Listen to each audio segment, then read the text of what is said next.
What's up, everybody, and welcome to a brand new episode of the Hot Mic here, live at a new time for today, 12:30 p.m. PT. Thank you to everybody for joining us live here. I am John Rocha, writer, producer. I am John Rocha here, joined as always by the man, the myth, the legend himself, the Insider, Jeff Sneider. How are you, Jeff? Hello, Johnny boy. Coming at you live from the East Coast. Johnny, is your audio okay? You sound a little... What do you mean? I don't know what you're talking about. My audio is fine. There you sound good. There we go. There we go. What are you doing on the East Coast, brother? What's going on there on the East Coast? It is my brother John's 40th birthday. He turned 40 the day before me, before I turned 42. Wow. And since we went away for my 40th birthday, or at least everyone came out to visit me in California, and we did a little guys trip in the desert, we're going to go do that for him, but in Florida. Oh, nice. Oh, so you're in Florida now. I'll be back soon in LA. Oh, nice. Okay. All right. Well, come find Jeff in Florida. Be careful. You know all those stories about Florida, man, and Florida stuff. So be careful, bro. It ain't what you think. It can get hairy down there for sure. But we got so much to end. But happy birthday to John, 40th. Happy 40th, brother. We love you here on the show. Thank you all so much for joining us here on the show. We got so much to talk about, so much to get into here. And before we do, just remind you all to send in your Streamlabs and Super Chats. That's how you support the show. Send in your love and support for the show through the Streamlabs Super Chats. It's pinned in the chat. It's in the description of the video, and it's right there on the screen as well. So, Jeff, let's get into it. I want to ask you about some things that have popped up over the last few days. There's also some you just dropped your newsletter where there's a big stuff you're going to address with the rumors. We're going to get to that in just a second, but I want to ask you about a couple of things that kind of popped off over the last couple of days. What are your thoughts on this, man? I keep hearing these rumors about this situation. Tom Cruise courting Chloe Zhao, possibly to direct Mission Impossible 9. I took this off, of course, Jordan Rumi there at World of Real. But, Jeff, do you think this makes sense? Tom Cruise, A, wanted to come back to the franchise, considering those two underwhelming last installments, and B, Chloe Zhao wanted to step back into a big franchise after what happened with Eternals. Do you put any stock into this story? Who is reporting this? I'm going to tell you, Jordan Rumi over at World of Real reported this as a rumor. Reported, or did he pick it up from somewhere? That's what I was confused about. Okay. First of all, there's no truth to this. I checked. Okay. I checked today, and there's no truth. Okay. But even if I hadn't gotten an answer, which would have left are they not getting back to me because there's a little bit of truth to it? This is so highly implausible. Okay. Break it down. Why is that? Why? I mean, this is a franchise that just lost a ton of money. Yes. Right. Does now seem like the time to take chances? You mean with a filmmaker who kind of got burnt on when she tried to do a bigger franchise movie? Yeah. Is now the time to take chances? No, I don't think so. No, I don't think so. It's not the time to take chances. It's the time to get the franchise back on proper footing. Okay, whether that's with another Tom Cruise movie or a passing the torch movie, whatever, however they want to do it. I don't know. They marketed the last one as the final reckoning. It definitely seemed like a send off for Tom, but it's always tough for Tom to walk away from stuff. As far as the Chloe Zhao of it all, didn't do a good job with Eternals. I'm not going to put it all on her because she has to fit into this gigantic MCU, and she's a different kind of artist than what they're used to working with, but not a good fit. And I just don't like. Do you really want to market this next Mission Impossible movie? Is from the director of Hamnet? Yeah, I know. It doesn't seem to get people I don't think it would get people that excited. But I mean, Tom Cruise does like these independent filmmakers. He does. I mean, he's just about to do this something with Inarito, with Dinger. So he's got an appreciation for the artists and the auteurs. So it's not impossible, for lack of a better term, but it's like not impossible, right? But it seems like a high level mission, if you will. I mean, Chris McQuarrie was the guy who wrote Usual Suspects and Way of the Gun. And he wasn't really like Mr. Action movie, so like I get it. Yeah. But has Tom even said anything about Hamnet this season? I don't think so. I don't even know if he's hosting the Q&A. That movie. Right. Yeah. He hasn't. Yeah. Sorry, go ahead. No, so he hasn't even hosted like a Q&A or done anything like that, like he's done in the past, showing up to the premiere or a screening of it or whatever. Yeah, he hasn't eaten his popcorn at a Hamnet thing yet. I agree. I mean, I'd be interested in some feminine energy, particularly if the next lead of Mission Impossible does turn out to be a woman. I mean, it's one way to go about things, because it's like, well, if we feel like we have the male audience that are going to come see these movies for the stunts no matter what, maybe we need more women into the theater by having a bigger role for a woman. It's not just love interest to Ethan Hunt or whatever. But if you're Chloe Zhao and you want to return to big budget Eternals filmmaking, why wouldn't, I mean, unless you just don't want to do superhero stuff, but why wouldn't you kind of lobby for either your own Star Wars movie, or Wonder Woman? Yeah. That's where you really want to kind of open the door, especially because Emerald Fennell had her comments about it. Chloe Zhao, I think, would come in with much more power with it, considering how Wuthering Heights is being received right now. I think the Chloe Zhao one would be much more interesting. If she was to make a move into a big franchise, Wonder Woman would be an entryway that could be fun to see for sure. So Jeff says there's no truth to this, so we'll put it on the back burner. Put it on the back burner. Okay, let's move on to this one. There's a lot of people that are starting to talk, Jeff, about this possibility, this hunt for Ben Solo film, directed by Steven Soderbergh, or written and directed by Steven Soderbergh. Actually, directed by Steven Soderbergh. It was written by someone else, but this is starting to gain steam. He just recently had some comments about the situation, saying that it was crazy what happened and that he had spent 2 years, in essence, working for free to make this happen. And now we're hearing reports from other places that this might actually come to fruition down the road. Where do you put this right now as a possibility? And do you think this is just Soderbergh talking to BK Mag and sour grapes about the whole situation and then moving on from it? What are your thoughts on this? 0%, 0.00%. I love it. This is starting to gain traction. The people really want this movie. Nobody cares. What? No. People care? No, they don't. No, they don't. No, they don't. This is dead. This project is dead in the water. It's not happening. I love Steven Soderbergh be like, it's insane that this, and this. No, what's insane is that you worked for free for 2.5 years. That's what that's what I thought too. What's insane is that you thought that this was actually going to happen. It's not happening. This is not a priority. This is not what the new regime wants to do.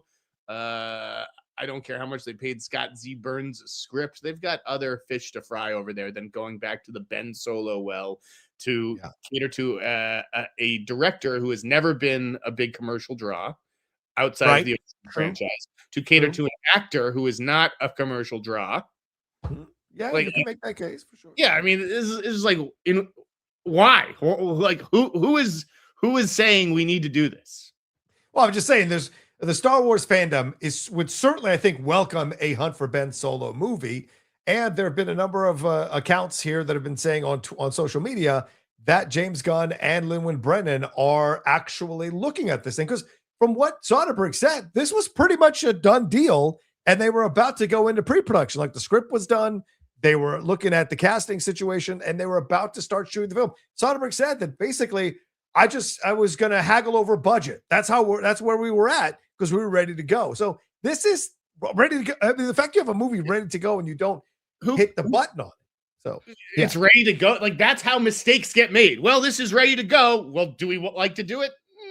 Trust me, the people internally, but it's ready to go. So we should make it. No, that is how you lose money. That is textbook. Do not do this. But I mean, Bob Iger's stepping down, right? DeMaro's coming in. And then you've got Kathleen Kennedy stepping down. Filoni, this is a new regime. So could a new regime revisit this as a possibility, considering the fan base would kind of be open to it? Here's the thing about fan base. You want to know how you have a Star Wars hit, John?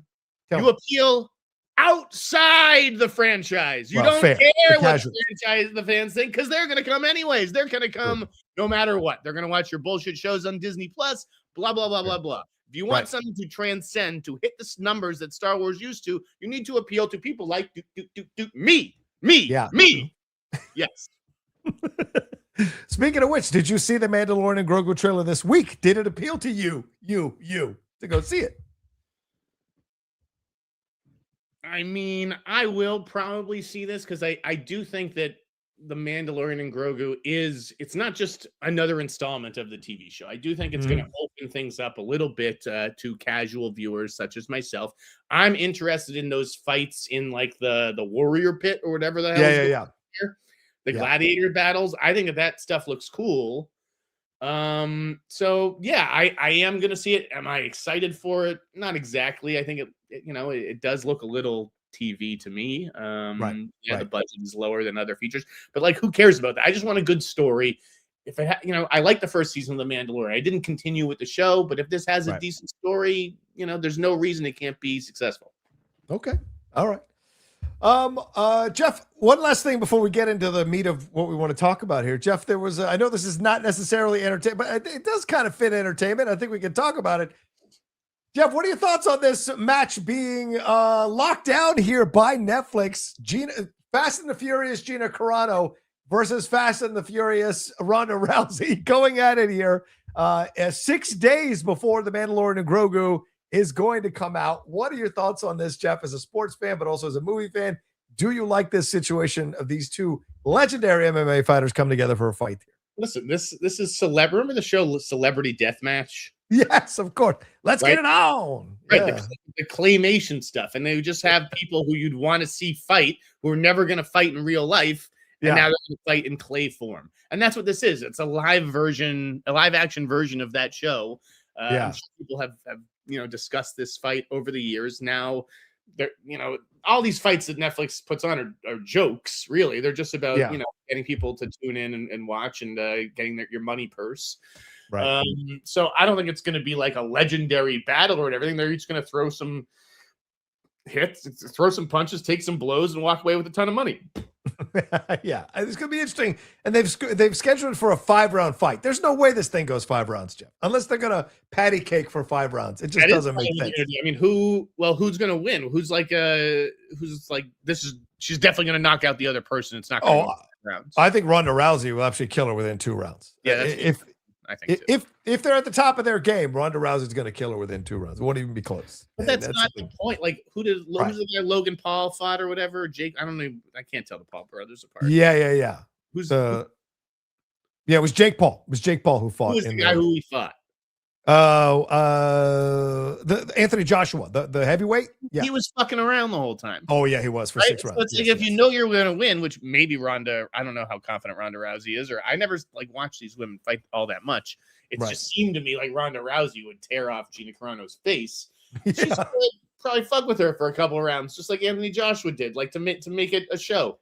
Yeah, I just think it's funny that she said, I saw Gina Carano had put on an unhealthy amount of weight, and I thought, let's fight. And I thought, let's get her in shape and fight. I think it's an interesting reason to set up a fight like this, but yeah, we'll see what happens with all of that. Here's the fight I want to see. Okay, and Go ahead.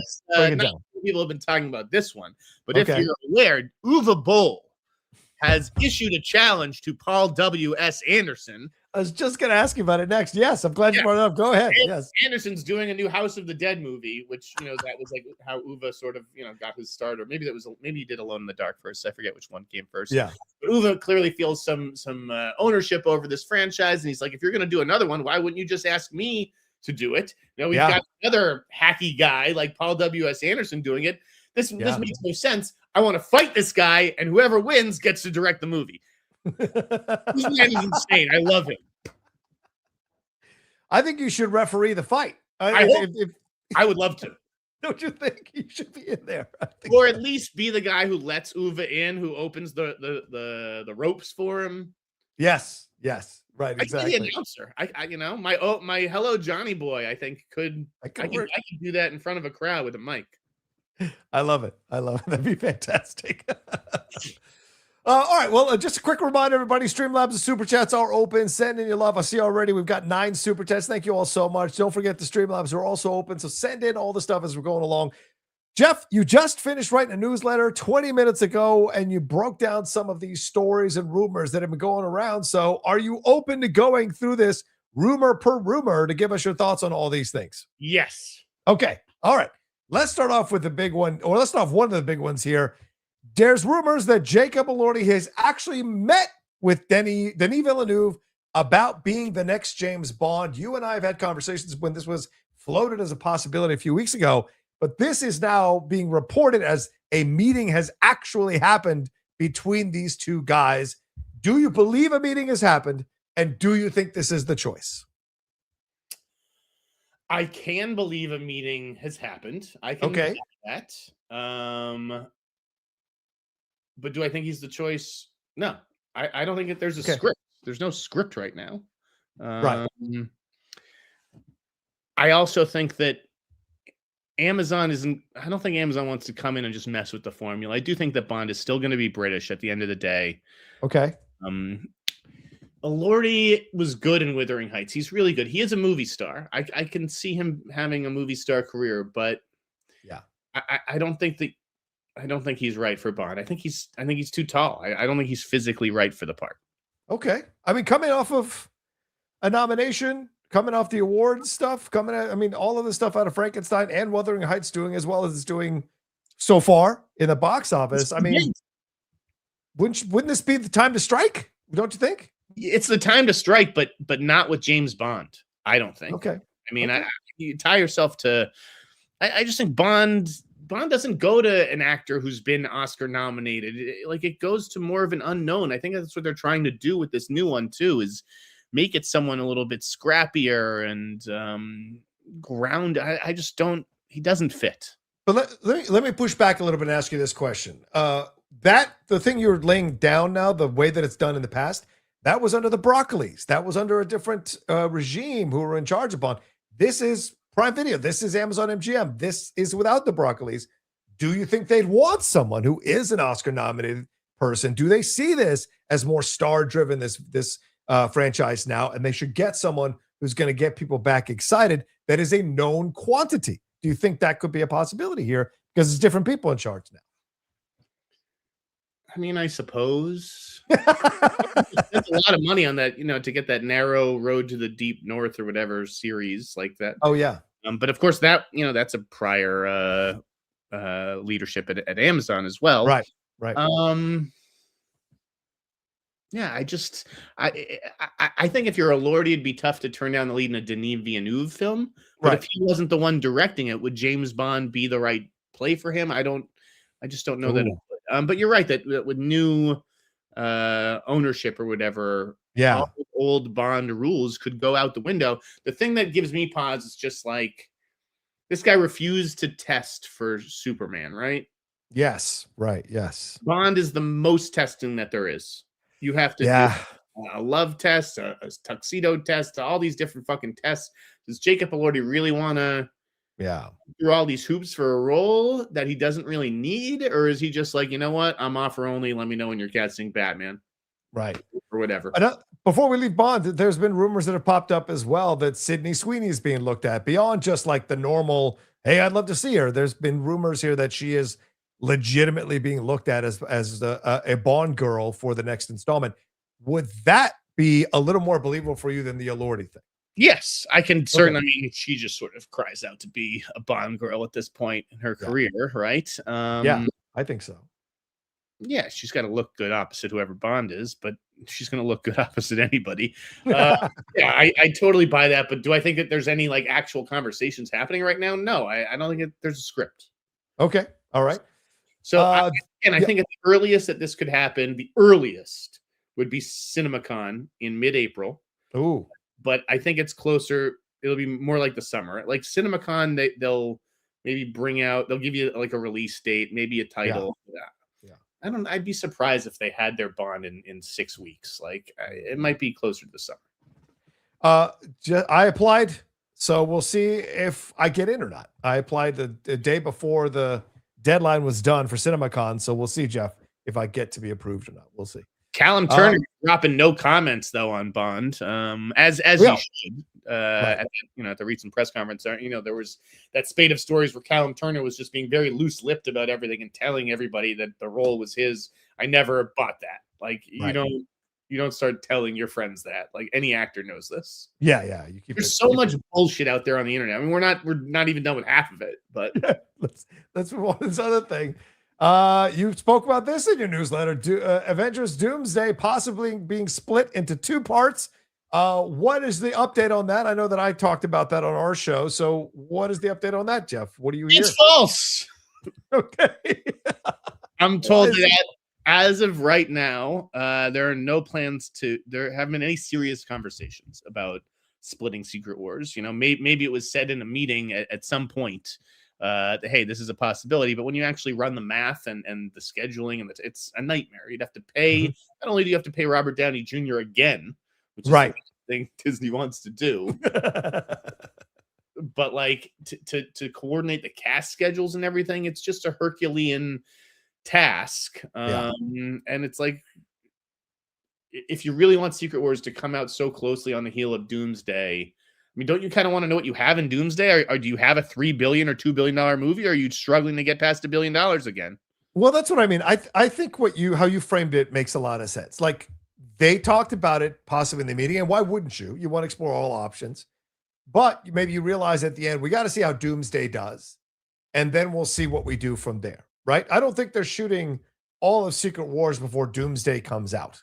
I think they're going to wait and see how Doomsday does, see how people react to certain storylines, and then make adjustments. But if they see that there is real estate to do more, then the possibilities of making a second one could, turning it into 2 parts, could be in motion. Right? Because they're not shooting Secret Wars right now, are they, Jeff? I think they're still doing reshoots for Doomsday. Yeah, I mean, that makes sense.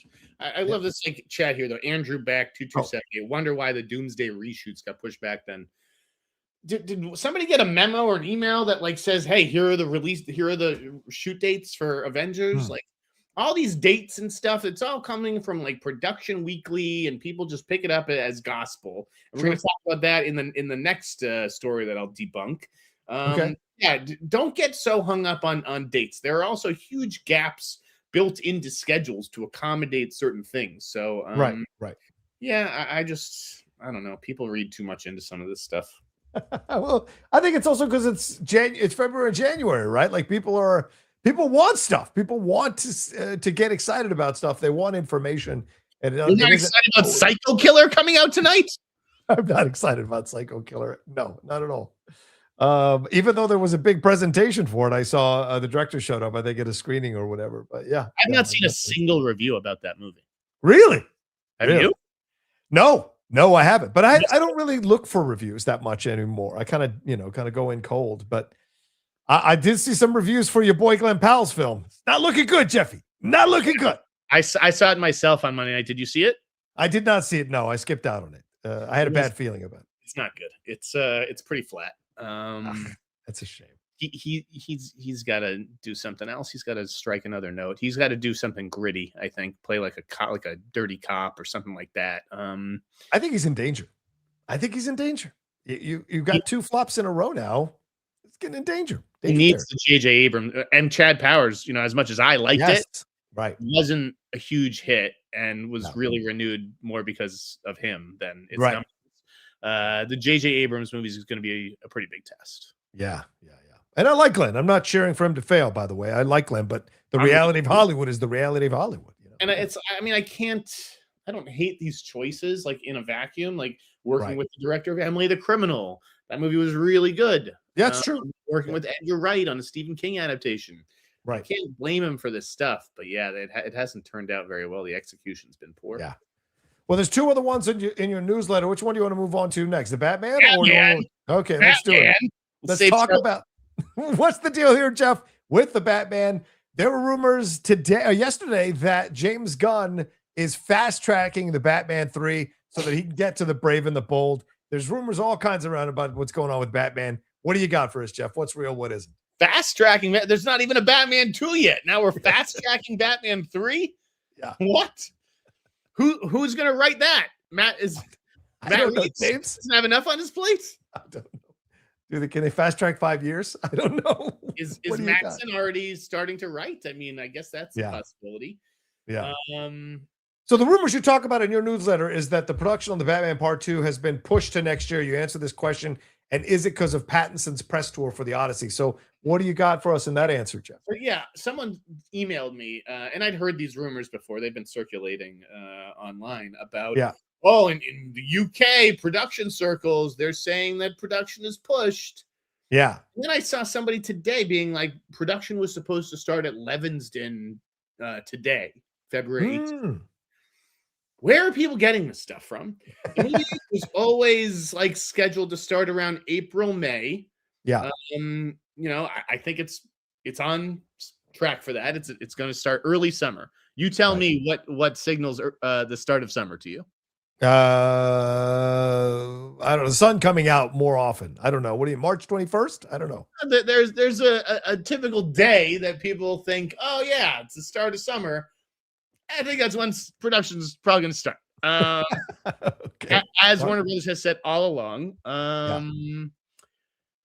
Yes, Robert Pattinson will be promoting the Odyssey this summer. Okay. There was a break built into the schedule for that. So like Matt Reeves is just going to focus on other scenes while Pattinson's off doing that press tour. That's not going to interfere with things. They didn't have to delay the movie to accommodate the press tour for the Odyssey. It's crazy. Okay. All right. So it's for you. It's what you're hearing is still on schedule. It's still happening in March. The production starting in March, possibly because of summer, and that's the deal. Yes. Yeah. And okay. Listen, I didn't say March. I said the start of summer. The start of summer, which is not March. Right. That's fair. March is spring, guys. Yeah. March is spring. You're right. That's correct. Yeah. All right. But let's get all right. And the other thing you wanted to talk about, you talked about newsletters, Charlie's Angels. There's all kinds of talk that Drew Barrymore is apparently executive producing a new Charlie's Angels movie. Boris Kidd talked about this in THR. Is she coming back to be in the movie or just produce it? And are the three of them coming back, or are they bringing new angels in? And Jeff, didn't we just have one with Kristen Stewart? What's the deal here? Yeah, nobody liked it. Yeah. Elizabeth Banks directed it, but nobody went to see it. Yeah. It was horribly cast. Like, I like Kristen Stewart, but she ain't Miss Poppy Bubblegum Charlie's Angels lady. Yeah, true. Agreed. What? Weird choice. Yeah, she's like Ghost in the Shell or something. Yeah. So that line was interesting in THR's story because it wasn't in other stories, right? Yeah. Again, THR broke the story. So essentially, this is THR doing its own reporting. Yes. And then when the other trades call to confirm the reporting, Sony says, here, yeah, it's true. We're developing it. We don't know if Drew's coming, like that wasn't confirmed, that part of it. Yeah. Right. Yeah. So that's why THR gets to include it. I had a source reach out and say, not only is THR's reporting accurate about Drew Barrymore coming back to produce, I'm told all three of them are coming back to be in the movie. I don't know if they're going to be the stars of the movie, but I think that Sony's looking at this like a legacy sequel, like it did for Ghostbusters Afterlife. Right. They want those, and especially now that Cameron Diaz is back acting. That's why this hasn't been a possibility for so long. Right now that she's back doing movies, right? Why, if you're Sony, you want to be back in business with her. Yeah. So I think that all three of them will come back. I imagine it'll be a passing the torch movie in some regard. But the big thing that I heard from my source was that Pete Chiarelli, the screenwriter that they've hired to do this, he did The Proposal and Crazy Rich Asians. He has been tasked with finding a way to possibly bring back Demi Moore. Oh, wow. As a villain again. Character blew herself up at the end of Full Throttle, right? Right. But Demi Moore, never been hotter, right? The Substance, Oscar nomination. She's on Landman right now, which is a hugely popular show. She's back in a way that she has not been in 20 years or maybe longer.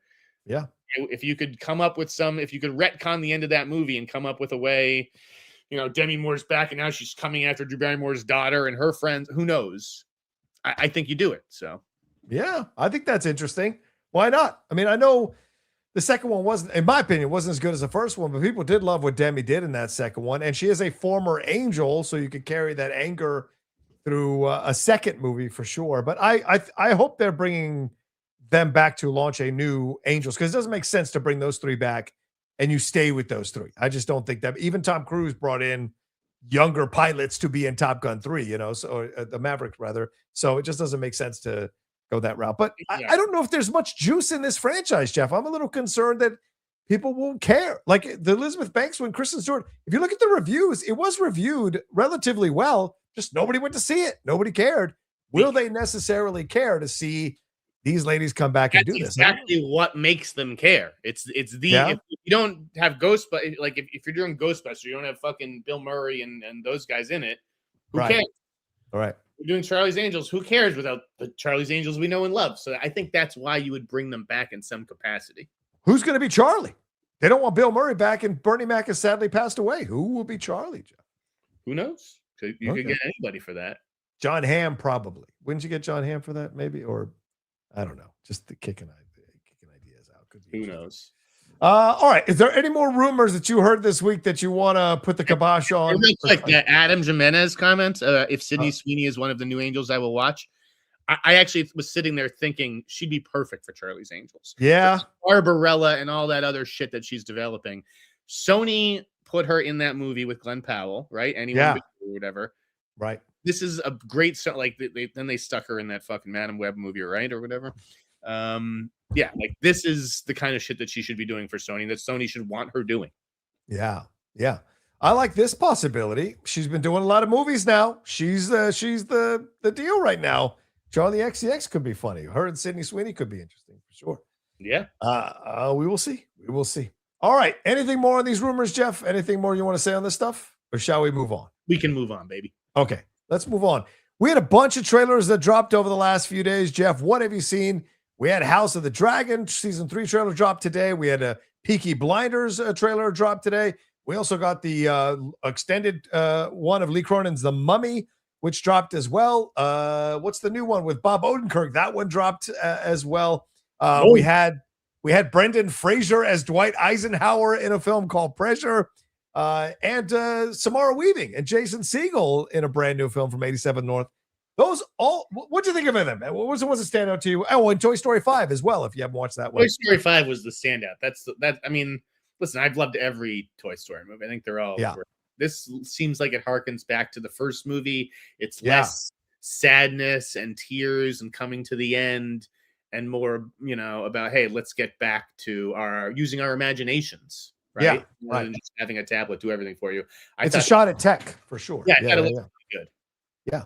Okay. What about what'd you think of what'd you see? Which ones did you see? I saw Over Your Dead Body, which I'm not a Samara Weaving person. Oh, what? What? How is that possible? She's great. She's great. Well, I mean, she's fun. How about this? I don't mean great like Meryl Streep. I just mean she's fun. Yeah. I mean, this movie looks okay. I saw the original. It's based on The Trip with Noomi Rapace and Axel Henny, I believe it is. Mm-hmm. That was a good movie, but it felt like it was. Isn't it like a husband and wife go to kill each other, but don't they have to then team up to ward off like two other people who are that's what it seems like. Juliette Lewis. And I feel like they didn't do a good job explaining Timothy Olyphant or Juliette Lewis and how they factor into things. I don't know if it's like they're playing it as a twist of some kind. I don't know, but it just seemed too focused on Samara and Jason Segel in a way. Right. I think those are the names more than Olyphant and Juliette Lewis now. I mean, now. So you want to focus on them, and maybe they're hiding the twist, Jeff, I think, because probably a lot of people who they're trying to make this film appeal to did not see the original and know the twist. But it felt that way when you're watching the movie, that they're going to find their way back to each other. I thought the sequence where they're trying to out-grief each other was really funny at the table. And I like Samara. I like her doing these kinds of things. This is where she should be. I thought it was a weird trailer. Yeah? It's just a weird tone, especially with the whole like Yorma Tacone, and then they're like blasting his credits in there. So you're thinking it's like a comedy, but this is a little bit darker than a comedy. I do like Jason Segel though. I do have a soft spot for him. Yeah. You're telling me these, I don't buy them as like a married couple at all. Oh. Yeah, maybe they'll address that. Like how they got together or what was going on with how they got, because I agree with you. They don't seem to, mix necessarily. She seems way younger for him. Yeah, for sure. If you guys like that premise, check out The Trip. I think it's on Netflix. Okay. Did you see The House of the Dragon or Peaky Blinders? Either one of those two? Don't watch either show. I don't watch House of the Dragon. I never watched Peaky Blinders, so I have no interest in those. But how do they look, John? I thought House of the Dragon was fantastic. My reaction's up on the channel now for both of them. I thought they both look good, but House of the Dragon, clearly, they're spending that money, man. That Battle of the Gullet that they're going to have, which is probably the first 2 episodes of this season, is going to be excellent. The naval warfare stuff, all of it, and the new characters they're bringing in got highlighted in this as well. But it's just a teaser. So you're just getting the energy of the vibe of what this season's going to be like. And certainly another one will give us a bigger part of the story. And I thought the Peaky Blinders one was surprisingly good, Jeff, because, I mean, we're kind of wringing the last of the juice out of that towel of Peaky Blinders in that last season. This one, bringing in Barry Keoghan to play his son, who has taken over running the Peaky Blinders, I think is interesting. Rebecca Ferguson in this is interesting. And that it's connected up to World War II, which is really going the fuck out there, like Fast and Furious going to space. So I liked the trailer for what it was. And Killian, man, it's great to see Killian embrace this again. So we'll see if the movie's good. If you're a fan of this show, this has to be like manna from heaven. Like, yeah, kind of. Yeah. Hopefully it's better than Ray Donovan, the movie. Oof. Yeah. Oh, yeah. Okay, so what'd you think of The Mummy, though? What'd you think of Lee Cronin's The Mummy trailer? Did you like that? This kind of Pet Cemetery energy to this? What are your thoughts? It looked okay. It looks like all the kind of New Line Conjuring schlock. It's just very like house formula. I don't think it's gonna, do anything for me necessarily. Okay. But it could be a hit with audiences. I think people love this kind of shit. The possession stuff. I don't. What makes this different from like an exorcism possession movie? It seems like a commentary on parenting. Like, you're a big horror guy. Sometimes horror films have a little social commentary about life or about things that are going on in the world. And I wonder if this is a commentary on like parenting a troubled child and what it's like to have a child like this and what it feels like for people around in the family and connected to the family to deal with a troubled child. It seems to have that energy to it. Of course, it's a possessed child, but it could be an allegory for a troubled child. Throwing it out there. Sure, I guess. This is like the kind of shit that I feel like a lot of film critics do. They try to like look a little too deep in from meeting, but like, yeah, this is just kind of standard New Line horror action thrills, right? Like, okay, all right.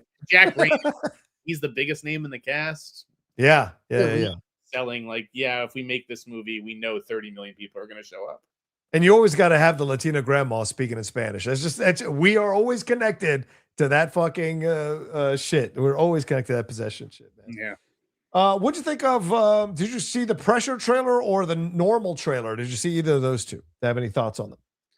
Didn't see Pressure yet. Okay. I will check out that trailer, although that seems like Midway, the Roland Emmerich movie. Yeah. Like, this is just going to be a forgettable, or what it also reminds, or again, I haven't seen it, so I can't say it reminded me of anything, but just the project in general reminds me of like that Jonathan Majors, Glenn Powell movie. Which wasn't bad, by the way. That wasn't bad. It wasn't great, but it wasn't bad. And that's the best case scenario for this Pressure. Yeah. Like, I feel like it could be not bad. That's not going to be a movie of consequence. I think it's a step too far for Brendan Fraser. I watched it. His Dwight Eisenhower. I love Brendan. Don't get me wrong, but it's a step too far as an actor for him. Although I'd like to see Michael Scott. Normal, the Normal Bob Odenkirk one. Fun. I think that's going to be a fun movie. Yeah. Hopefully it'll be better than both the Nobody movies. That second one was not good. Oof. I saw Normal is the name of the town, right? Yes. Right. So the police are normal police. Right. I saw there's a town in Massachusetts here called Sandwich.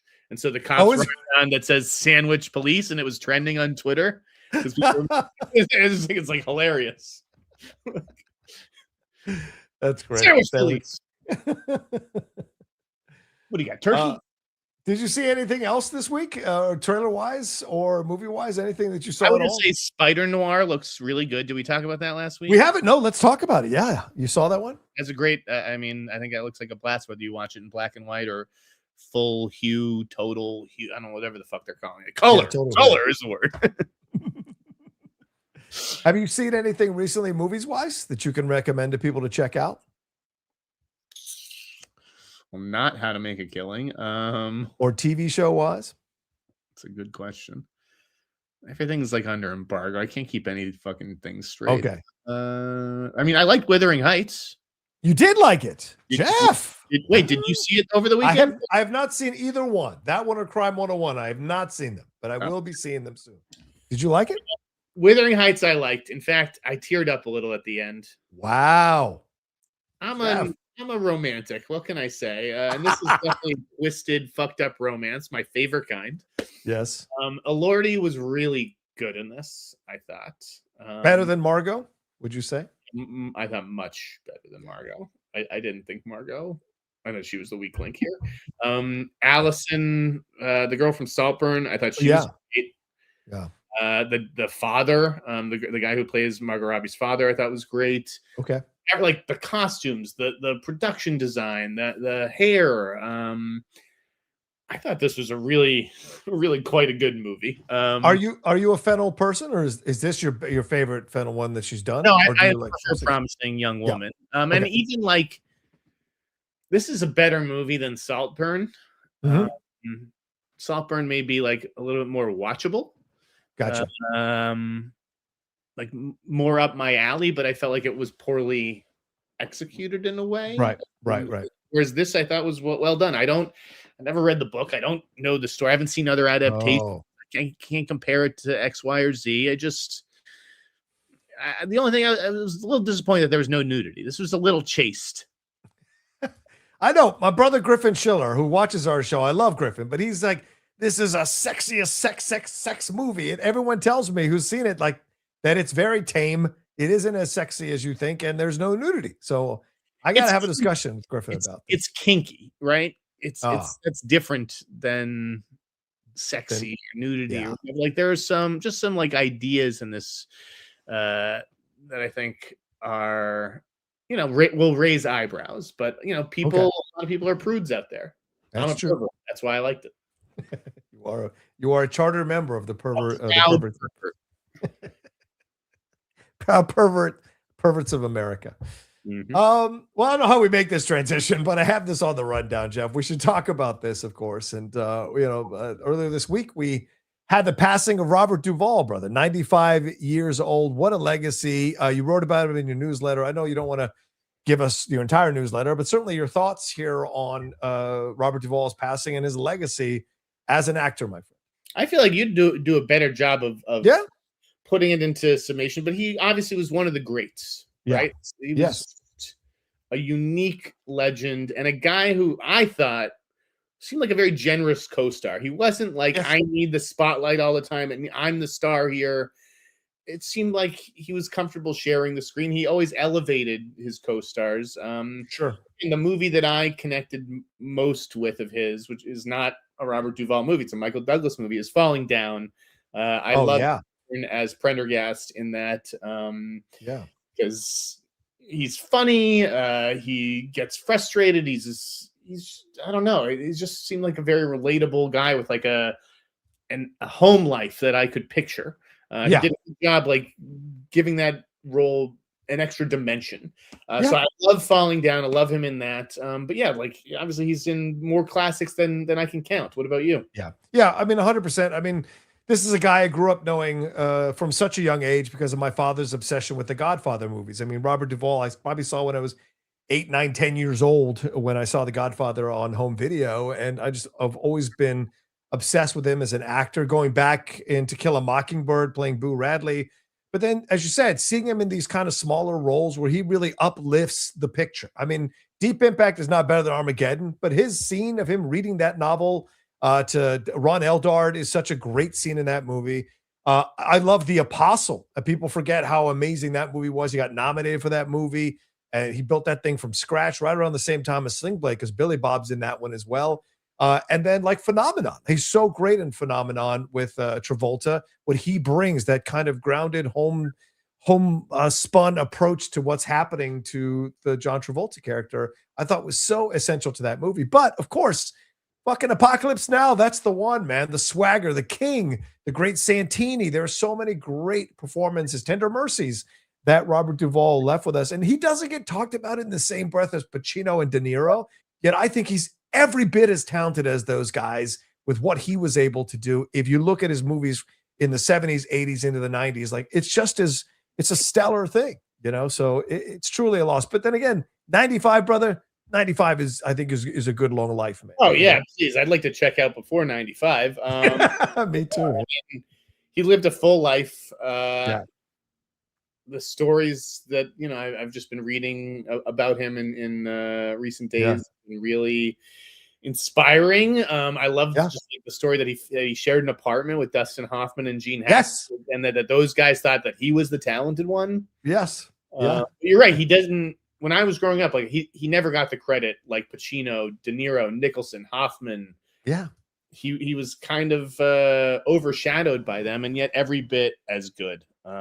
Agreed. So, and Open Range, another fantastic film of his as well. But let's move on to this gentleman. Jeff, I know you might have more to say about this gentleman. Tom Noonan also sadly passed away earlier this week. It's only 74 years old. Of course, legendarily played Francis Dolarhyde in the 1980s version of Manhunter, but of course in a number of other films like Last Action Hero, Synecdoche, New York, RoboCop 2, The Pledge, Anomalisa, so many different things that he was a part of. But Jeff, your thoughts on Tom Noonan passing away sadly at only 74? Yeah, Tom Noonan. I mean, I felt like I actually had a closer connection to Tom Noonan than Duvall, just because of the one movie. It wasn't, Manhunter. Manhunter is one of my all-time favorite movies. Yeah, I watch it once or twice a year. His Francis Dolarhyde is incredible. Truly scary stuff, and a lot of that has to do with his own physique and build. I mean, he was like super fucking tall. How tall? Do you know how tall he actually was? I don't. I can look it up real quick as you're talking, though. Go ahead, man. I think he may have been 6'7". 6'7". 6'5". Fuck. Okay. Wow. Well, just one of the great serial killer performances, I thought. And then Michael Mann obviously brought him back as Kelso in Heat. It's a small role, an important role, a crucial role, right? All this information is just kind of floating out there. I just grab it. Just grab it. He wasn't in a lot of stuff like Robert Duvall was. He wasn't nearly as prolific as far as like the great movies are concerned. Yeah, he's in Synecdoche, New York, and a couple other movies that I've seen. I'm sure he did a bunch of TV roles that I haven't seen. Yeah. But for me, his impact, like, he's one of the all-time great movie serial killers. So can't say about that. I agree 100%. And there's a new book coming out. I can't remember there was an excerpt of it in The Ringer earlier this week or last week. It's a book exploring all of the Thomas Harris movies, and there was a nice section about Tom Noonan before he actually passed, talking about what the experience was like, how he separated himself from William Peterson on purpose. Like, they kind of separated themselves, so they only interacted when they were doing their scenes. It's really fascinating stuff. So I want to pick up that book for sure.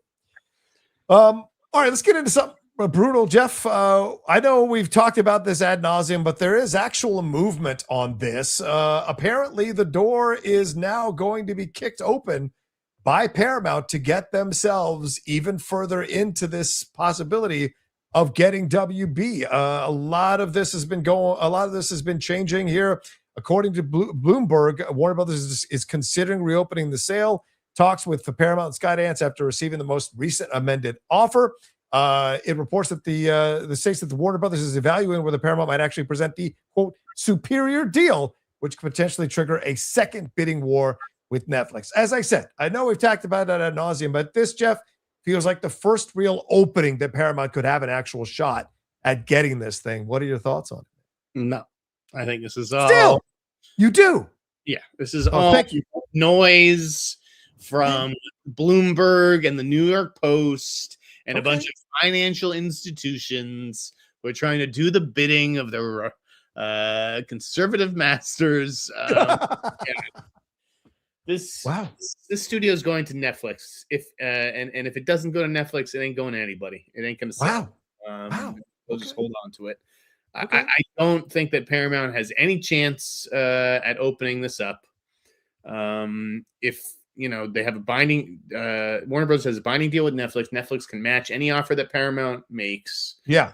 Maybe there is a little bit of nervousness, which may explain why Ted Sarandos went on Pucks on the team and spoke to Bellany, almost like a a reassuring kind of thing. You know, hey, Yeah. we're still in line to do this. This is us. This is going to be our thing. This is why it works. This is why we're better. If he wasn't feeling that pressure, I don't know if Ted would have necessarily gone on the podcast this week. So I agree that maybe there's some discussion about certain things, but I don't think it's a real threat to fall apart. I don't think Paramount is going to get their hands on this. Paramount would be a poor steward for Warner Brothers. Netflix is the right choice, and Paramount needs to. David L. should be focused on writing his own studio right now, not buying another one. Yeah, it seems. I wish I shared your strength about this or your conviction about this, Jeff. But I mean, I just see things moving. I see, certain people being moved out of office who would oversee this and be a little more judgmental of it. There was reports from a number of political sites that Trump has made it very clear that he wants Ellison to get this thing and that he will move whatever levers of power he has to get this thing. And what you see happening with Ellison refusing to speak with or have a conversation with any of the Democratic senators who have sent him a letter to bring him in front of the committee to talk about this. This feels like the fix is in. And I'm not trying to put my tinfoil hat on. Legitimately, this feels like the fix is in. So I hope you're right. But it feels like the door is kind of slowly opening, and they might stomp in here. So what you're saying, though, about Serendos going on the Towns podcast makes a lot of sense, that he's trying to get people to realize he's going to make this happen. And he accused Paramount of flooding the market with misinformation, and he recommitted to the 45-day theatrical window. So I'm hoping Ted is going to outplay him all the way to the end here. I hope you're right, dude. I really do. It's scary to think of the alternative. You'd rather see Netflix get it than Paramount. 1,000,000%. I'd rather see Netflix get it than Paramount. Yeah. All right. Listen, I don't think you have to split it. I hope so. I hope so. All right. Let's see where we at right now. How many questions have we got, Jeff? I know we got a few more. Oh, we've got 12 questions. That's it. 12. Come on, guys. We need some more super chats, more than 12. We got 500 of you watching us right now. Please send in your Streamlabs and super chats as we go along. We want to hear from you guys for sure. Let's see. Oh, Jeff, let's talk about this. JT Mulder's skeleton sells to Sony for $25 million with Brie Larson set to star. This is apparently the biggest worldwide deal from this year's European film market. Sony is close to sealing this deal.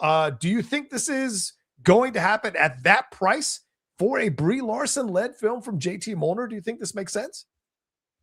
I mean, it's just like a rights deal that covers the budget, right? I love this. Like, it's the biggest deal out of this festival, out of this market. Oh my God. But still, $25 million? That's a lot for her. Take the festival and take all that shit out. If you just saw an announcement tomorrow, Brie Larson star in a JT Mulder movie, and the budget's $25 million, would you bat an eye? I kind of would, because I don't think Brie Larson can open any movies. So I'd be like, why are you spending $25 million? Like maybe 20, maybe 10, 15, I would be okay with, but 25. But then again, maybe I don't understand the financials of what things cost nowadays. It's a genre movie. How poorly is it going to perform? Even if it opens to half that, to 10, 12 million, it'll leg out. True. Yeah, a genre movie with an Oscar winner and a director and a hot young director. Yeah, I guess. All right. Fair point. What about Adam Wingard exiting Face Off 2? Does this surprise you that he's going to be moving off of this? Do you think there's a reason for it, that he's dropped out of directing this Face Off sequel because it was going to be at Paramount, but now he's out of it? What do you think about this, Jeff? I could have sworn I put this out there, but maybe I hadn't. No, it wasn't a surprise to me. It may have just been in like my notes that I have not acted on yet. Okay. So you'd heard it in the wind, not a surprise for you. Okay. Yes, I had heard that he was off it because they're looking for another director now. I mean, why is he off of it?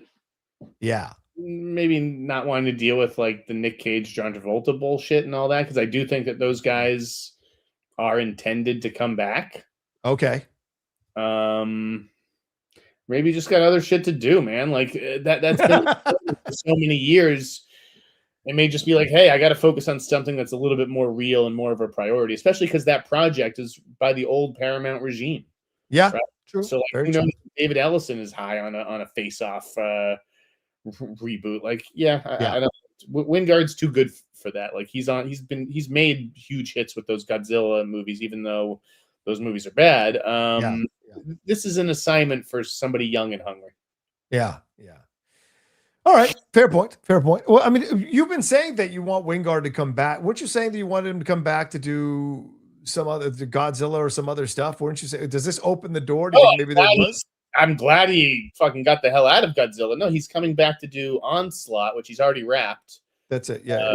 And I would love, if that does well, I would love to see a proper sequel to The Guest with Dan. Oh, right. Micah Monroe, who is a much bigger star than she was, during The Guest. True. But yeah, there's a lot of things that Wingard could do. I think he's a talent. Do we bring the kid back? Do we bring Brendan Meyer back? I mean, you kind of have to. Don't we bring the kid? Yes. If they do The Guest, absolutely. Yeah, you got to bring him back. All right, here's another one that I want to ask you about, Jeff. I don't have any slides for these, so we're just going to talk about them straight. Like we were talking about Wuthering Heights. There was a report that came out recently that is raising some eyebrows about how Warner Brothers handled the film's marketing. This kind of fits on some of the stuff we've talked about in the past on the show. But apparently, a report claims that Wuthering Heights had one of the, quote, biggest global marketing juggernauts the world has ever seen. But nothing says clear. But apparently, they paid a bunch of influencers to say 2,000 social media influencers to post nice things about Wuthering Heights. So, what are your thoughts when you hear this, Jeff? Are we in this space now that is it just now so blatant now that they don't even care that they're doing it? Where are we at on this? We're in the Trump era, baby. Get yours while you can. I think it's disgusting. If you had a good movie, you wouldn't need to pay. I mean, I think it's a good movie. Right. If you had confidence in your own movie, you wouldn't need to pay influencers. You just show them the movie and then say, write what you want. Yeah. I realize this is just a marketing expense for them. The whole one of the greatest marketing campaigns ever. What do you mean? Like there's hundreds of movies that have much bigger marketing campaigns and things like that. This is a fucking ancient book. Like I will say that I thought the movie performed well. There was a spin that it underperformed because rivals had said this should be making $50 million or $40 million domestically. $37 million for a fucking Wuthering Heights movie. I think is pretty good. Okay, from Emerald Fennell, whose last movies made $6.5 million and $11.5 million in total, respectively. Yeah. Like what the fuck? Dude, box office reporting shit. Everything's shit. I just look around and I see people, they're just the worst people employed by major outlets who just have nothing to say and just repeat the talking points from publicists and Corpcom. Even that thing that it was in Bellamy's newsletter on Monday, it like pissed me off. Bellamy gave an interview with Interview Magazine. Yeah. And he said just straight up in the article, I don't like Kelly Bush and I don't like Simon Halls, who are two of the biggest publicists in town because they've lied to me. Yeah. And a few days later, guess whose names are missing from the article? Kelly Bush and Simon Halls. So it's like Interview Magazine. You don't even deserve an interview with Matt Bellamy because you can't even fucking leave his words up on the internet for everybody to see. You're so easily pressured and everything by the town's fucking power publicists. Like the guy said it. Leave it up. It's not incorrect. It's not factually inaccurate. It's an opinion. Why would you take those names out of the story? Only just, because they represent a lot of the people, the celebrities who power Interview Magazine. Meanwhile, who's reading Interview Magazine? I've never seen a single person holding an Interview Magazine. Who is this magazine for? Not in 15 years. The rant is that the media is totally fucked up these days. They give up to everybody. They don't realize that they have all the power. I have all the power as a journalist. Yeah. Okay. Yeah. Like, and people just hand over their power.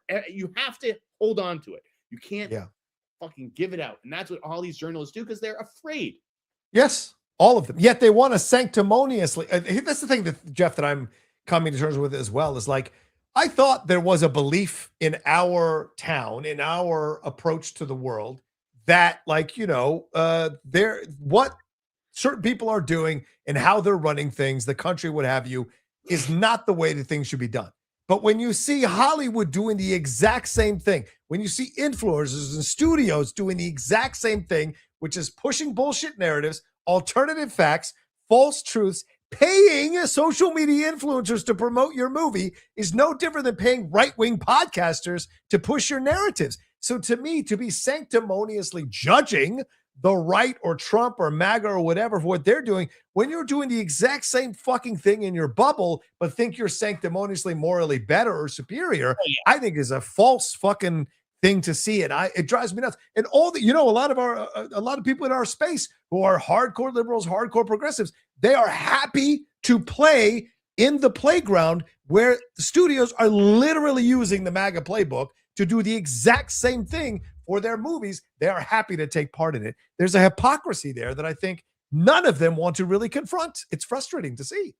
Listen, I have a lot of friends who are publicists. I have respect for publicists.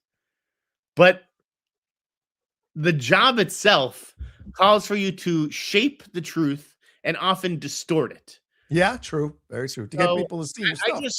I just find I could never look myself in the mirror if I was a publicist.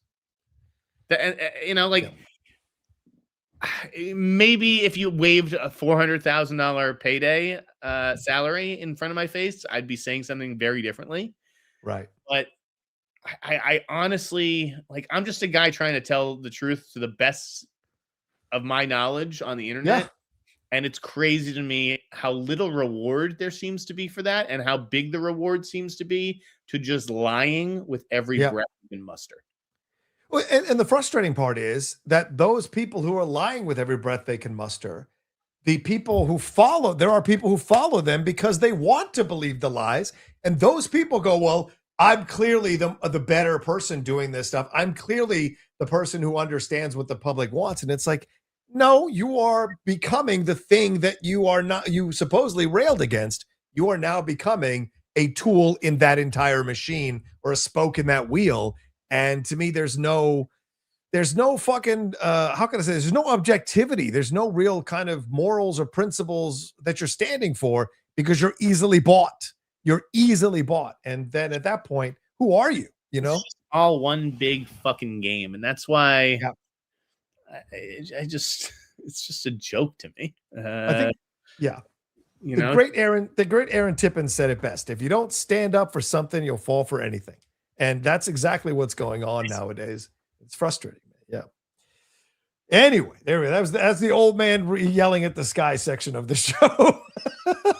That is how I feel. Sadly. That's true.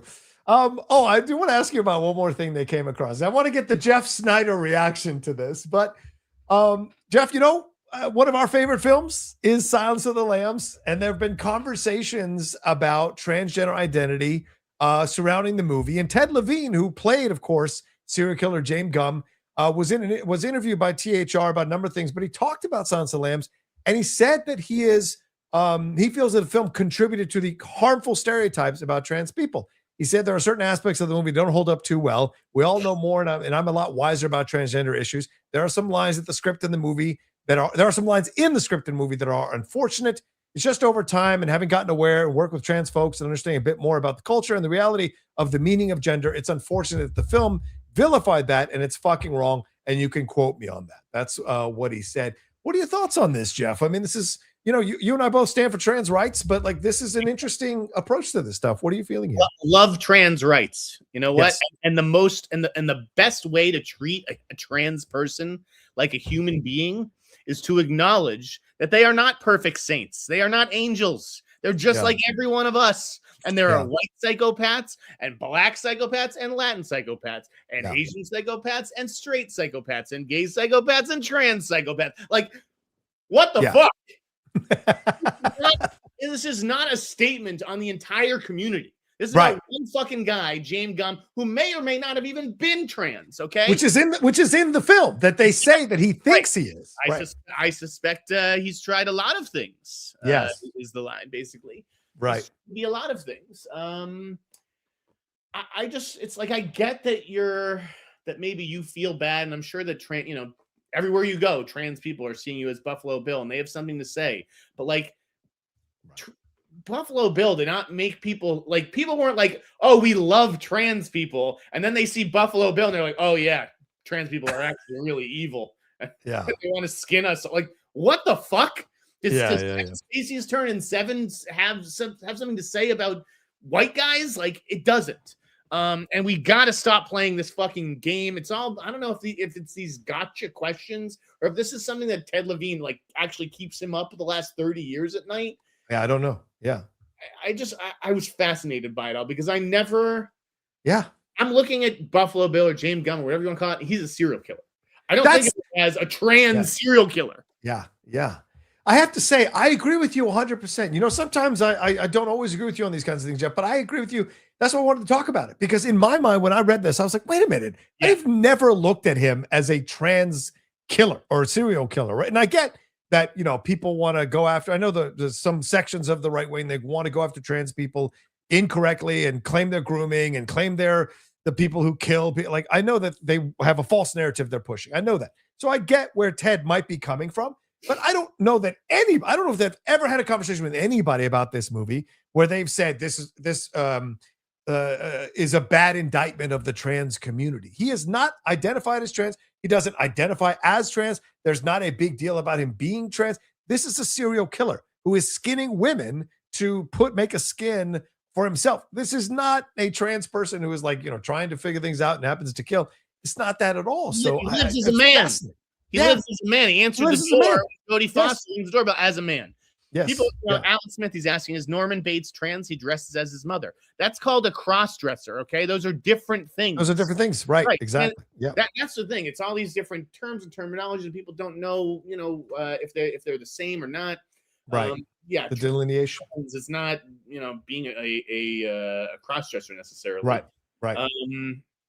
I just felt like Ted Levine, by apologizing for something, you're suggesting that you did something wrong or that the movie did something wrong. And I don't think that that's true.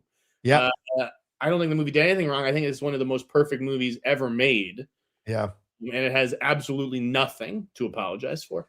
I agree with you. And I felt this way too. So I was wondering if you were on the same boat. So. Oh, yeah. I read about that on Monday. Right. Dahmer was gay. Are all gay people serious? Exactly. It's nonsense. You know, it's nonsense. Like today, I put a post up about Pat McAfee, and I said how he's a mediocre guy, white mediocrity, right? I didn't say all white people are mediocre. I said that guy is, but people are like, what do you think all white? And it's like, you can't have nuanced conversations about this. That's frustrating. Anyway, let's talk about, let's get into some questions, Jeff, as we get to the end of the show here. Let's hit it. Josh Duckwell says, good afternoon, John and Jeff. What a great day filled with trailers being released. I've never watched Peaky Blinders, but I would definitely be watching the movie. Love the trailer released today. Yeah, what's your turn off on Peaky? Why won't you give it a shot as a show, Jeff? You just don't. I think I may have watched the first episode when it first debuted, and it's not for me with the bowler hats and fucking period shit and accents, and it wasn't my cup of tea. And if it was one season, I might go back and watch that season so that I could watch the movie. But how many seasons? It's like 3 or 4? It's 6. 6 seasons? I know 6 seasons of fucking Peaky Blinders so I can go enjoy the fucking movie. No chance. Goodbye. You know what we started a couple nights ago that I've never watched? Industry. Dude, we are hooked. I don't know if you watched it.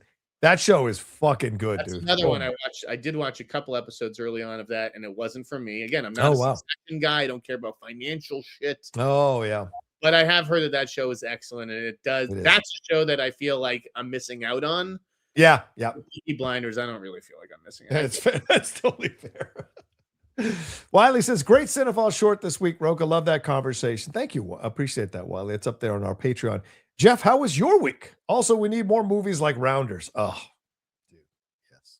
Rounders was good. I'd love to see. I'm down for a Rounders sequel, but like. Me too. You know, poker kind of had its craze. And that was right at the outset of it, right? That movie kind of had its fingers on the pulse. I don't know if we need another poker movie. You might have to find a different way into it. I don't know. Didn't he end up doing Billions? Wasn't that the same guy who did Billions? Yeah. It's Koppelman and Levine. Yeah, Koppelman. Yeah. Nathan Drake, Jeff, you going to go down to Mardi Gras to party with Shia LaBeouf? Oh God. I shouldn't have to go down to Mardi Gras, baby. Shia LaBeouf and I should be partying in Koreatown, where I live. God bless this man. Oh, bro. I hope it's heartbreaking. That's heartbreaking. It's heartbreaking. I just mean because he's got so much talent, but clearly he's got a lot of fucking demons, man. Yeah, no, he does. Obviously, I hope that he figures his shit out because he is super talented, and this stuff does cost him opportunities. It sounds like, may have cost him his relationship, right? Yeah. They split a while ago, but it was finally a year ago. Yeah. He's like you said, he's definitely got some demons. It is a shame.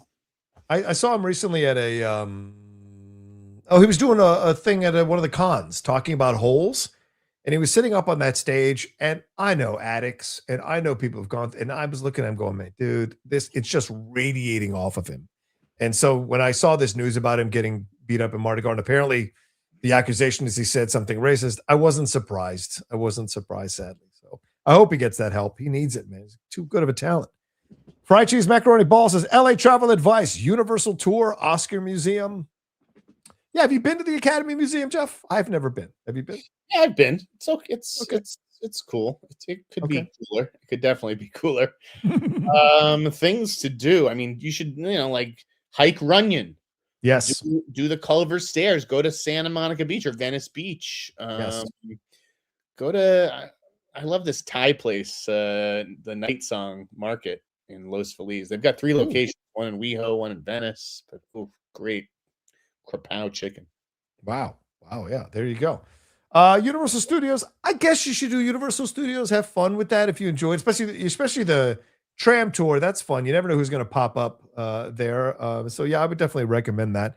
But and if you can hike to the Hollywood sign through Beechwood Canyon, find your way to do that. Well, that's a lot of fun. Yeah. Dabboy 22. Thank you, Dabboy. Appreciate it. Poot Shoot Riot. Hey guys, do you think the MJ movie could make even more money with the Epstein files being out? Wonder how the end of the second movie will end now. Why would the Epstein files be connected to Michael Jackson?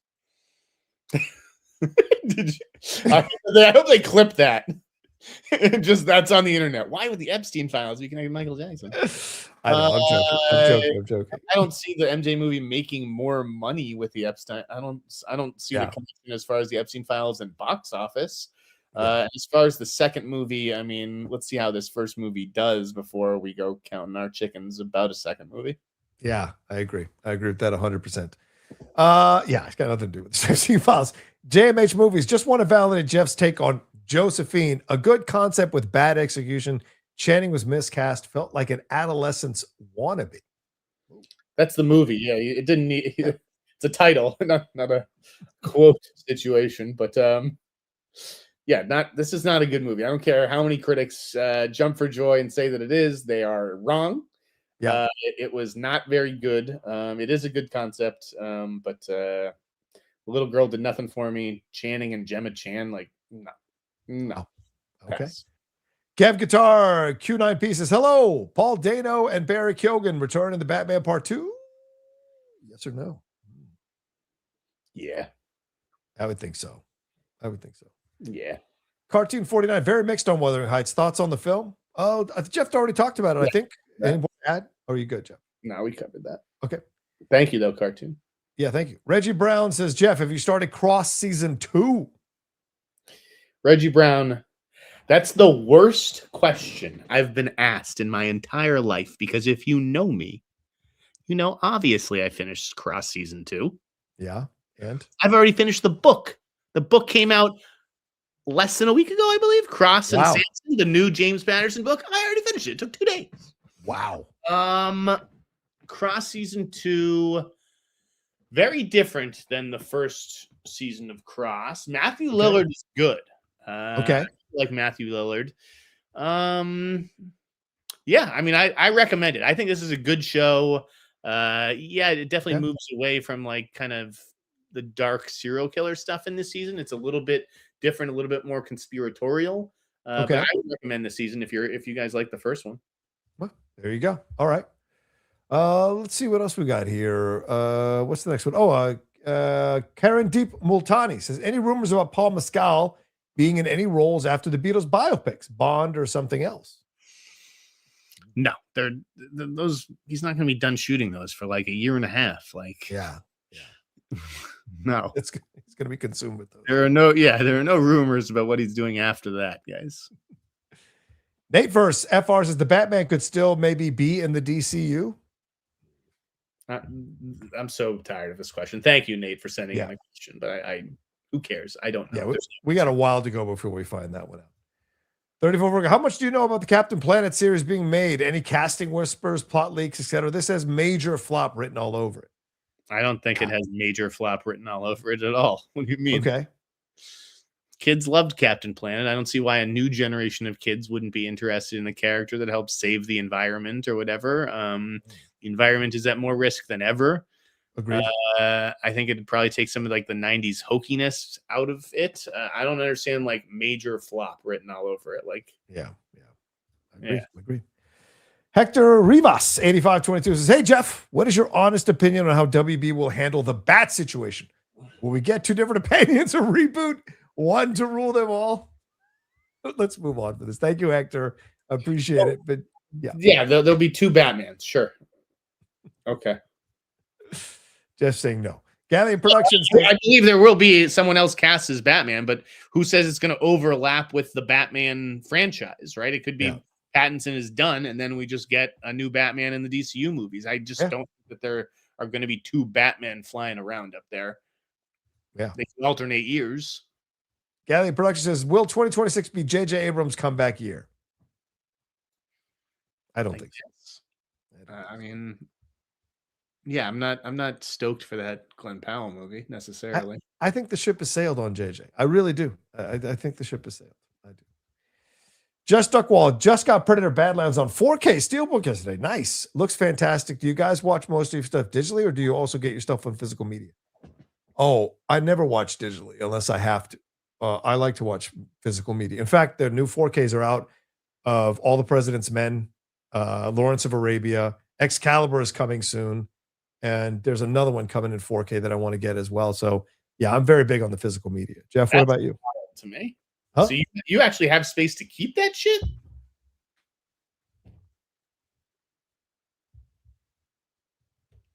Don't break the camera here. I'm just saying I've got shelves and shelves of stuff that all my movies are there.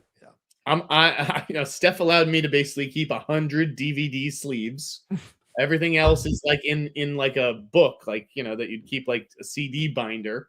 All the boxes have been tossed. There's no way. If I want to watch All the President's Men, I'm 100% going to check for it first on the Plex. Then I'll rent it on Apple, right? There's no way I'm going to buy a 4K of All the President's Men if I want to watch it once and maybe again 5-10 years from now. Like, you're actually spending money on these 4K releases? I'm a hunter-gatherer, man. That's how I'm built. I've been doing it since the DVD days, bro. Yeah. But I'm very, very, like, how can I say this? I'm much more particular. Like in the old days. Huh? How much is All the President's Men on 4K? $40? I think it's $28 on 4K. Okay, $30 with tax. $30. That's a lot for every movie you want on 4K. Yeah, but I'm not buying movies every week. It's only certain ones that make the cut. Yeah. Fair enough.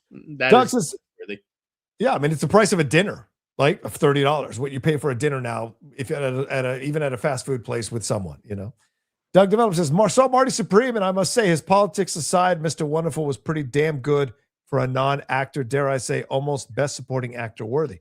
Oh, Kevin O'Leary. Yeah. Almost.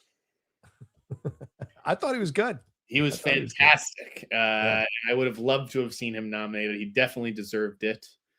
But yeah, he's Mr. Wonderful, so everybody has to hate the guy. So because that's where we are in media, in Hollywood. It's just all about your politics. It's fucking nuts. It's true.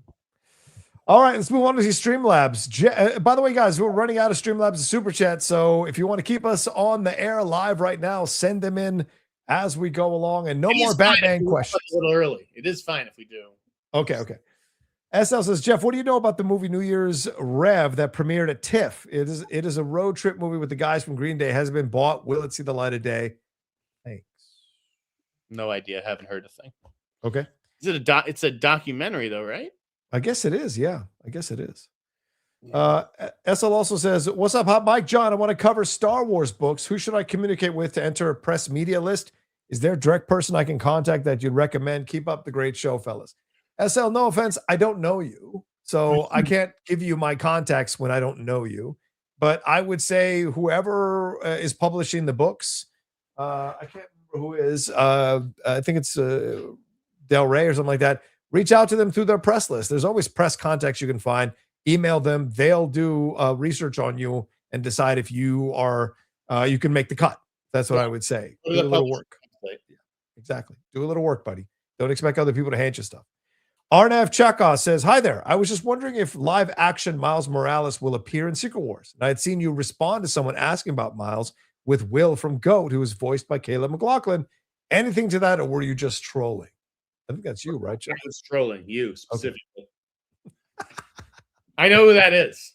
So. Oh, you do? Okay. I know who sent that question. I'm sure it's the person who asked me about Miles Morales every day for the last 3 fucking weeks. Thank you for subscribing to my newsletter. I will get you that answer as soon as I can. But unfortunately, there's just not much happening right now. But feel free to keep sending in Streamlabs about it. Esso says there was a report online from a UK film insider that the next Jurassic is expected to begin pre-production in the UK in March. Would that make sense if they are targeting 2028? It's too late to target summer 2027, right? Yes, I agree. And I do think that Universal should, is likely trying to get the next Jurassic movie off the ground for 2028. Like I said, I think Gareth is back. That is what I'd always heard. Right. We're forgetting about shooting dates. We're talking about when pre-production starts. Like, how in the weeds do you guys want to fucking get? Clearly deep. Some of them want to get super deep. Clearly, shit. Right. Everything's in pre-production right now. The script I wrote is in pre-production. There you go. Let's see. SL says another thing here. What's he got? Oh, Glenn is clearly in a recalibration period. Glenn Powell. If you're his team, what projects are you urging him to consider next? He was not open to comic book roles, but maybe it's time to rethink that. Get some goodwill back, or even another rom-com. Play to his strengths. What do you think you should do right now, Jeff? If you were talking to Glenn Powell, what would you advise him to do with his career right now? I mean, outside of originals, because with originals, I'm just sitting here saying, do a crime movie, do a rom, like right. You know what I mean? Unless it's like a specific project whose script I've read, that kind of thing. Right. All I can go off is like remakes and that kind of shit. Right. Yeah. True. Very true. You got to work with better filmmakers. Yeah. And there's a guy who just lost a big star. Okay. And that's Steven Spielberg. Ooh. We just talked about Bullet last week, right? Yeah. Bradley Cooper. What if Glenn Powell stepped in for Bradley Cooper as Bullet? Jesus. Can you imagine? That's more interesting to me than some of the shit that he's been doing. I'll tell you another movie that would be good. It's a hell of a challenge. Yeah, go ahead. Demi Moore earlier. Yes. This one's inevitable. Absolutely happening soon. It could be with him or some other, leading man talent, but Ghost is going to get remade. Ooh. Ghost is a hit. Okay. Ghost was the biggest movie of 1990, and whenever they remake it, I think it'll be huge again. Yeah. And I could see Glenn doing very well in something like that. Do they reunite him with Sydney? No. Okay.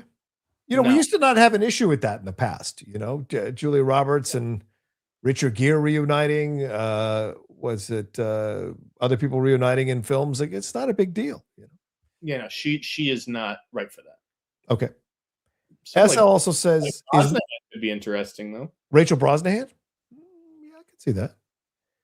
Is Miami Vice, Michael B. Jordan, Austin Butler a done deal? I have to say I prefer the role going to Butler over Glenn Powell. Yeah, is that a done deal, John? This is start again. Sorry. Is Miami Vice? Is it Michael B. Jordan, Austin Butler? Is that a done deal? Those two guys? I don't know if it's a done deal, but it seems like it's those two. Yeah. Yeah, I agree. Christian Belcher says, "Oh, okay, go ahead. You have more." Racial Draft Podcast says Glenn Powell should do that Bodyguard remake.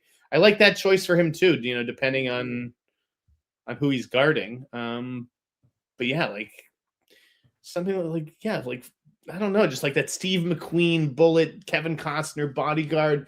Look to those kinds of guys. I think that's not the worst strategy. I agree. There's an opening there. Christian Belcher says, hi, John and Jeff. A thought on it has been reported that filming for John and Jeff. It has been reported that filming for X-Men is expected to begin later this year in the UK. When do you think they're going to announce the cast? I'd be surprised if they start filming before Doomsday comes out. But for what movie? X-Men. Yeah, no, they're not going to film before Doomsday comes out. Right. This person is saying that it's being reported the film X-Men will start later this year, but I don't think so. First, Spider-Man needs to come out so they can introduce Jean Grey if that's what Sadie Sink is playing, and then Doomsday to kind of tease that. It would be way too soon to start shooting X-Men now. Yeah, X-Men seems like a 2029 thing. Yeah, like a release, so maybe filming in 2027. Yeah, I don't know. I agree. After Secret Wars. SL says, while movies are still being made, Donald Trump is overstepping his rights as president. The FCC should be independent. Donald Trump is a crook and must be put in jail. What the F is wrong with Americans? Colbert is so right. Yes, I agree with most of that. Yeah, do you have any thoughts on the Colbert thing, Jeff? That was kind of funny this week, the Tallarico thing. It's interesting. Any thoughts on that, or shall we move on? Again, the idea that I care about Colbert's show, I don't. B, I know who James Tallarico is. Oh, okay. What is he, a Texas senator? You see, you're like, who is it? Who could it possibly be? And you picked the right state out of 50. People on late night shows. Why do I want to care? Why do I care what a fucking senator thinks or says on a fucking late night show or doesn't get to go on? Who cares? To be fair, he's a rep, not a senator. Stephen Colbert, go right off into the sunset and do a fucking podcast like Conan and Jason Bateman, all these other fucking people. You'll make, and Amy Poehler, you'll make millions of dollars. You can say whatever the fuck you want on your podcast. Just go away. You've never been funny. I've never liked you. Sorry. What? Stephen Colbert? I don't care. I don't care about Colbert one bit. He came and rang the doorbell. He came and rang the doorbell right now. My dad said, Jeffrey, Stephen Colbert's downstairs. I'd say, I'm hosting a fucking podcast. Tell him to come back later. I'm hosting with another guy who wears glasses and has black hair. Well, I disagree with Jeff on that one, but there you go. All right, let's move on. Nate Conley. I'm with Nate Conley today. What did Nate Conley say? Guys, is this seriously a politics show? I will click away and never come back. First of all, Nate, everything it's all crossing over. So try to grow. Political. Art is political. Try to grow up a little bit, Nate. It does bleed into everything we're doing. So I'm with you, Nate. Politics have no business. I would love for them to have no business with the movies. I would love for them to have no business with the movies or entertainment, Jeff. I'm on board with you if it was true, but it isn't, sadly. All right, let's move. Fred says, showing support for my hot mic dudes. Thank you, Fred. Wondering if Hef has ever seen The Union on Netflix. I'm curious to hear his opinion. I'm also excited. Oh, sorry. I wonder if Jeff has ever seen The Union on Netflix. I'm curious to hear his opinion. I'm also excited for They Will Kill You when it comes out. Have a great day. The Union, isn't that's a movie that's not out yet? I don't think that's out yet, is it? Yeah. I mean, They Will Kill You. That's the Zazie Beetz one, right? Yeah, The Union, isn't that like Halle Berry and Mark Wahlberg? Oh, yeah, that's out already. Yeah, that's been out since last year. That's that project used to be known as like Our Man in Jersey or something like that. Yeah. It's on Netflix. I'm sure that will be streaming tripe. Yeah. Yeah. All right. We forget the that's such a generic title. The Union, like, dude, Mark Wahlberg. There's a guy who needs a fucking hand. Yeah, I don't disagree with you there. Yeah. Fred says, I had to send my super chat through Streamlabs because super chat kept telling me to edit my comment and shake my head. Wow. Sorry, Fred. Thank you very much for doing that, though. Codeman says, Kristen, I believe, said today that the Ben Solo movie is a rumor to get announced at Celebration, I think. Who is Chris? Oh, Christian. Christian said today that the Ben Solo movie is a rumor to get announced at Celebration. We'll see. We'll see. Mr. Boy Yankee says, to Rocha, another one to get is Ben-Hur. Right, that was the other one I couldn't think of. Best transfer of 2026. That's the one that's out. But I'm waiting. That one has a 3-disc 4K, and I'm waiting for that one to come back in stock before I get that one. I want because that's one of my favorite movies, top 10 favorite movies. Mr. Boy Yankee says, to Jeff, seeing Psycho Killer or HTMAK this weekend? What's HTMAK? Oh, what is HTMAK? How to Make a Killing. Oh, right. Yes. Are you seeing either one this weekend, Jeff? Well, I'm going to Florida, so I don't know that I'll have time to sneak in Psycho Killer. If I can see it tonight after family dinner, maybe. But okay. I am psyched for it, but probably not. Okay. Fig says, if we are doing a Ghost remake with Glenn Powell, you need to reunite him with Adria Arjona, not Sydney. Hitman chemistry was insane. That's not a bad idea, Jeff. Not big enough star, unfortunately. Oh, wow. Not yet. Do you buy that she's the one that Gunn is looking at? That came out again this week in certain places.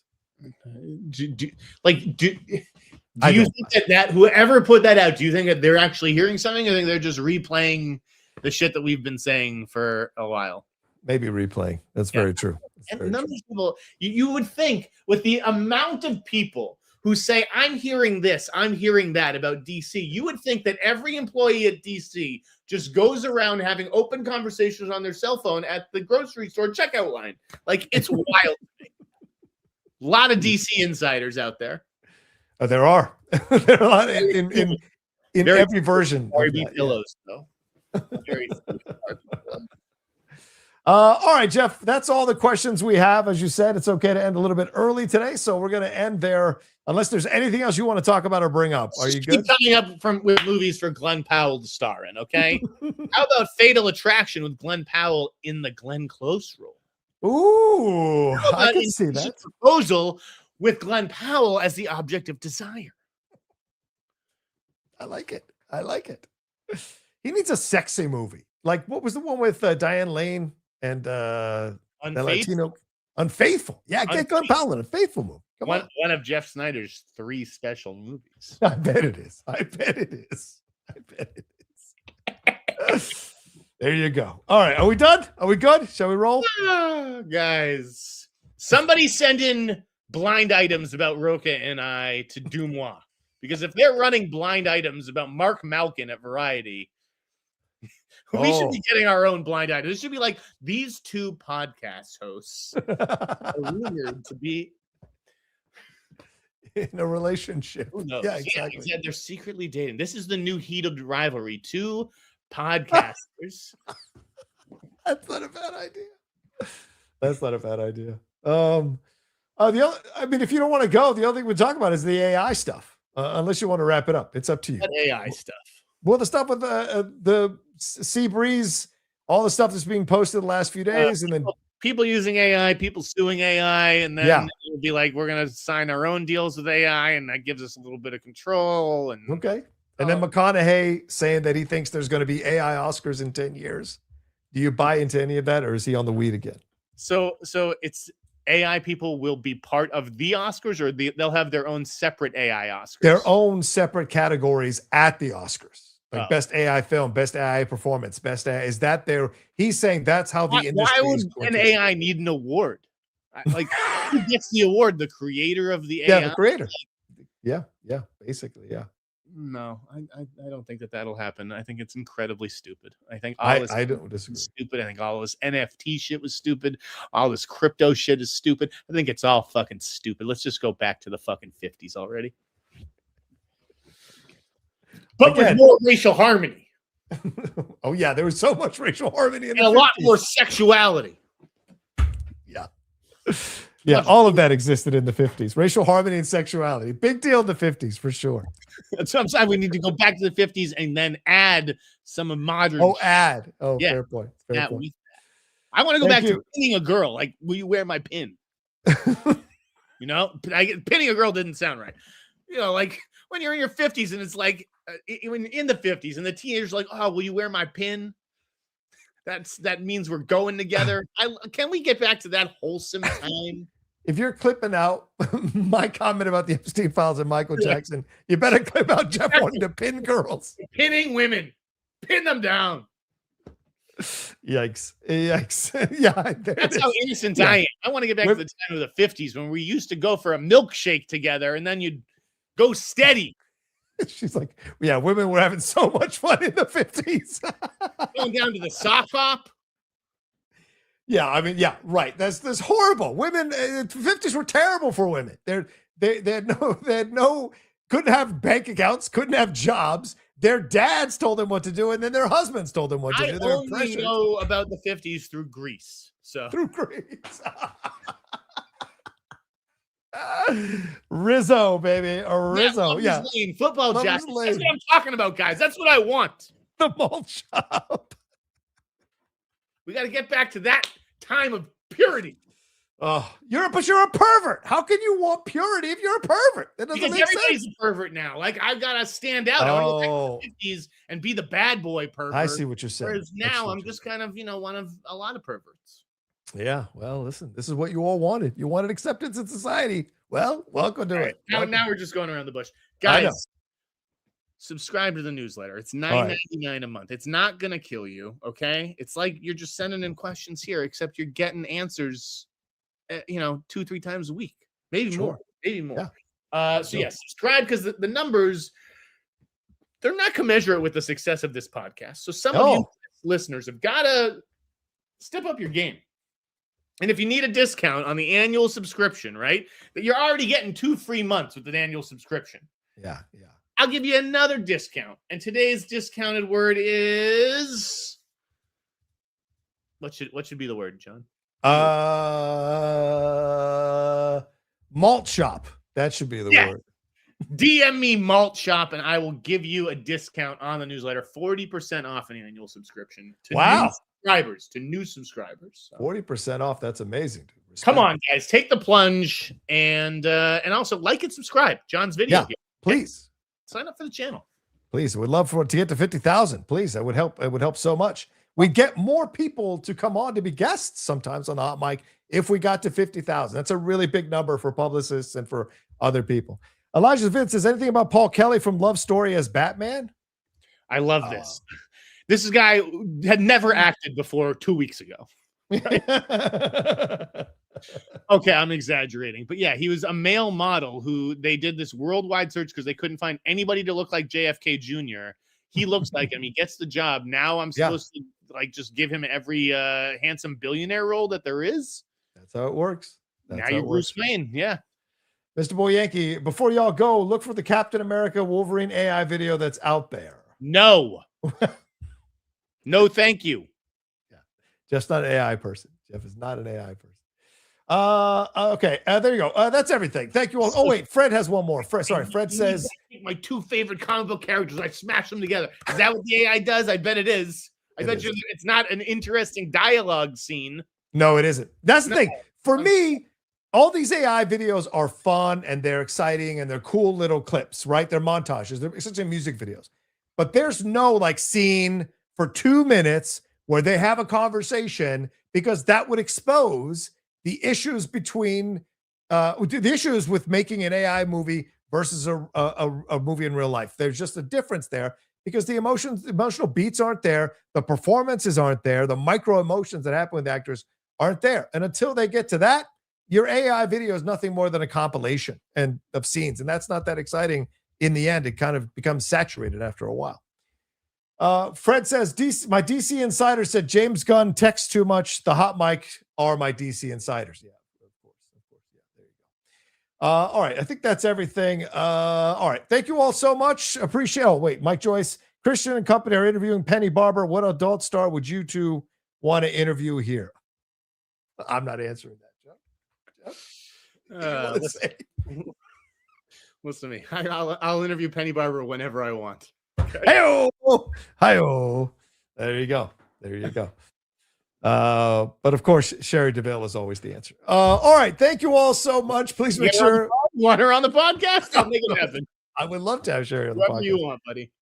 Once a month, we should have somebody on to talk about their experiences. All right. Well, thank you all so much for hanging out with us. We appreciate you madly. Appreciate you all adjusting your schedules to hang out with us at a different time today. As Jeff said, subscribe to the newsletter, his newsletter, theinsider.com. Subscribe down below. Hit that bell button as well. Oh, Wayne One last one. Good afternoon, brother Rocha and Jeff. I'm also praising the recent Cinephile short. I love it when you guys get deep. Thank you. We were in New York this past weekend. We saw MJ the musical. It was amazing. There you go. That's There you go. It's bad. Thank you, Wade. Thank you, Wade. All right, take care of yourselves. Have a great weekend, everybody. Be well, and we'll talk to you next time with another brand new episode here of the Hot Mic. Peace.